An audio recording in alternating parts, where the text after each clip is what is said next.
There are many Muslims on whose face the beard will suit very well if they have a good growth. There are many Muslims on whose face the beard may not suit.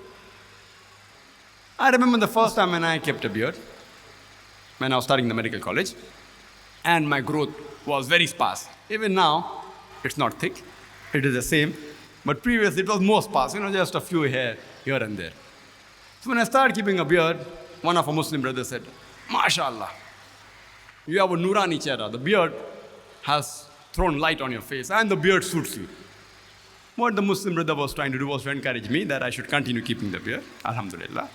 But I knew that as far as looks is concerned, the beard did not suit me. Just few hairs here and few hairs here and a few hairs there. It didn't suit me. Even now, after so many years, it has grown a bit, alhamdulillah. But not like many of us people who have got a good growth, alhamdulillah. I had a sparse growth. But I have a logic, and I say that those Muslims who have a good growth, and if the beard suits them and they keep the beard, inshallah, they will get the sawab, because they are obeying Allah and His Messenger. But those Muslims who don't have a good growth, and if the beard doesn't suit them, and yet if they keep the beard to follow Allah and His Rasul, inshallah, they will get more sawab. Because imagine, even though the beard doesn't suit me, if the beard doesn't suit a Muslim, yet he keeps for the love of Allah and His Rasul, I consider that inshallah, he will get more sawab.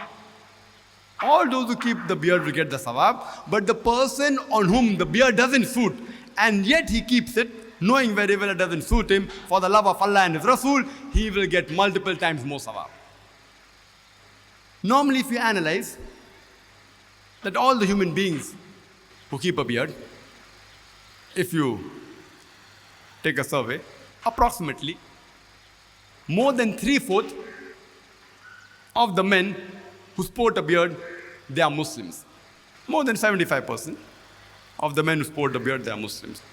Maybe about 25%, maybe non-Muslims. But those non-Muslims who sport a beard, they may have a typical type of beard, with the mustache curled up, so you can make out that he's not a Muslim. Or may have a particular type of beard resembling some other personality, indicating that this is not an Islamic type of beard. Or he may wear an additional sign, like a tika, worn by the Hindus, or wear across the sign of the Christians. So most of the time, when the non-Muslims, when they keep a beard, depending upon the type of the beard or the sign that they're wearing, a cross or a tika, you can identify that though this person has a beard, he is a non-Muslim. So when you meet a person sporting a beard, majority of the time, more than 95% of the time, you can identify whether this person is a Muslim or not.